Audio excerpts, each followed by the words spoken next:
Azərbaycan Dəmir Yolları Qapalı Səhmdar Cəmiyyətinin sədri Rövşən Rüstəmov Gürcüstanda səfərdədir və o səfər çərçivəsində bildirib ki, ilkin mərhələdə sərnişin daşımaların nəzərə alınaraq planlaşdırılsa da, hazırda ölkələr arasında bu istiqamətdə konkret plan mövcud deyil. O qeyd edib ki, layihə regional və beynəlxalq logistika baxımından strateji əhəmiyyət daşıyır. Eyni zamanda yalnız iştirakçı ölkələr üçün deyil, Çin və Avropa arasında uzanan geniş marşrut üzrə bütün tərəfdaşlar üçün yeni imkanlar yaradır. İndi maraqlıdır. Bundan sonra layihənin əhəmiyyəti nə olacaq? Region üçün hansı dividendləri qazandıracaq? Bu istiqamətdə suallarımızı iqtisadçı Kamran Hacıyevə ünvanlayacağıq. Salam Kamran müəllim, xoş gördük sizi. Salam. Kamran müəllim, Bakı-Tiflis qarşısının tam fəaliyyətə başlaması hansı iqtisadi üstünlüklər qazandıracaq ümumiyyətlə bizlərə? Bəli, Sinan xanım, qeyd elədiyiniz kimi ümumiyyətlə bugünkü günümüzdə logistik xidmətlər, logistikanın dünya iqtisadiyyatında rolu böyüməkdədir və ölkəmiz də bu istiqamətdə çox əlverişli mövqedə yer almaqdadır və bu günləri qeyd olunduğu kimi mötəbər bir hadisə baş verməkdədir. Yəni Bakı-Tbilisi-Qars dəmir yolu xəttinin açılmasından bağlı tədbir keçirilir Gürcüstanın Axalkalaki qəsəbəsində. Onu qeyd edeyim ki, bu dəmir yolu xətti ümumiyyətlə fəaliyyət göstərirdi. Yəni 2017-ci ildən bugünə test rejimində, yəni qismən fəaliyyət göstərirdi. Lakin 2017-ci ildən bu günümüzə qədər xeyli işlər görülübdür. Yəni o dəmir yolu xəttinin ötürücülük qabiliyyətinin artırılmasında, yəni ki, yük daşımalarının ötürülmə qabiliyyətinin artırılmasında bir sıra işlər görülür və bu günləri onunla bağlı açılış tədbiri keçirilir. Düşünürəm ki, ümumiyyətlə qeyd olunan dəmir yolu xəttinin açılması bütün Mərkəzi Asiya regionu üçün çox əlverişli bir haldır, bir hadisədir. Əl-əfsusda ki, ölkəmiz üçün Azərbaycan üçün ilk növbədə onu qeyd edə bilərəm ki, tranzit gəlirlərinin artırılması. Aydın məsələdir ki, əgər ölkəmizin hissəsindən hər hansı bir tranzit yüklər keçirilirsə də bununla bağlı dövlət büdcəsinə müəyyən vəsaitlər daxil olunur və bu da bizim bir növ üstün istiqamətdə olmağımızla bağlı olan bizim bir üstünlüyümüzdür.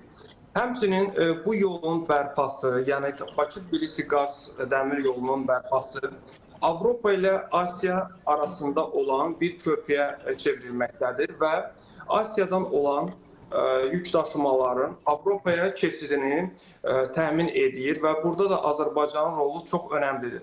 Azərbaycan, belə deyək də, burada mövqeyini möhkəmləndirməkdədir. Həm Azərbaycan, həm Türkiyə, həm Gürcüstan üçün bu çox əlverişli bir imkandır.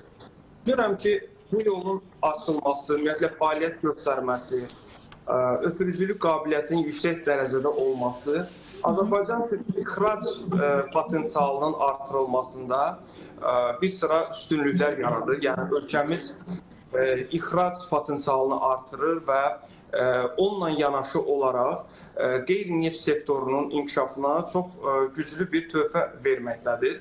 Ona görə ki, yüklərin ixrac olunması və burada logistik zəncirin belə deyək də bərpa olunması çox müsbət bir haldır. Eyni zamanda bu barədə müdəfələrlə vurğulanır ki, məsələn, regionumuzda olan qeyri-stabillik, şimalda, cənubda olan qeyri-stabillik orta dəhlizin, ölkəmizdən keçən orta dəhlizin mövqeyini daha da gücləndirir. Bu həm alternativ yaradır, həm Çindən gələn məhsullar üçün bir alternativ yaradır, həm də Avropa üçün müəyyən bir alternativ seçim yaradır ki, deyək ki, bir yoldan, məsələn, şimal dəhlizindən və yaxud da ki, cənub dəhlizindən asılılıq qalmasın.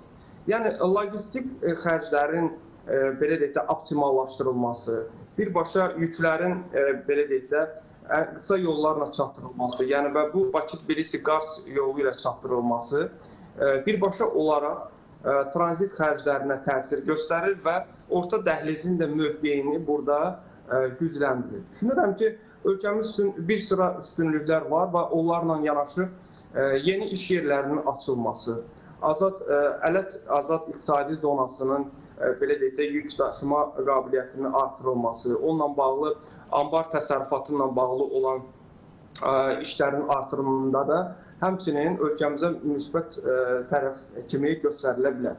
Və belə olan halda da ümumiyyətlə ölkəmiz belə deyək də, təhlükəsiz bir ölkə kimi nüfuzunu qorumaqla investisiyaların, investorların cəlb olunmasında da aydın məsələdir ki, burada böyük bir rol oynayır bu dəmir yolunun açılması. Görürəm, ümumiyyətlə, bütün region üçün bu faydalı olacaqdır. Həmçinin deyək ki, Gürcüstanı götürsək, Gürcüstan burada tranzit gəlirlərinin əldə olunmasında belə deyək də, üstünlük qazanır.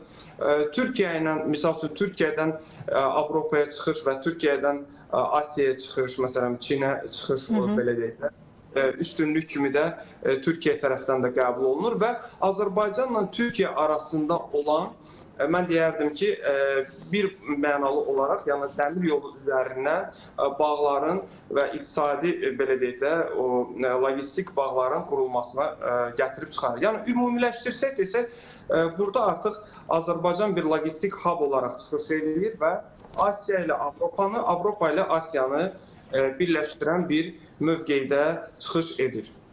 Aydındır. Çox sağ olun. Təşəkkür edirəm fikirləriniz üçün. Bir daha xatırladım ki, bizimlə birbaşa bağlantıda iqtisadçı Kamran Hacıyev idi və biz Bakı-Tiflis-Qars dəmir yolunun açılışını müzakirə etdik.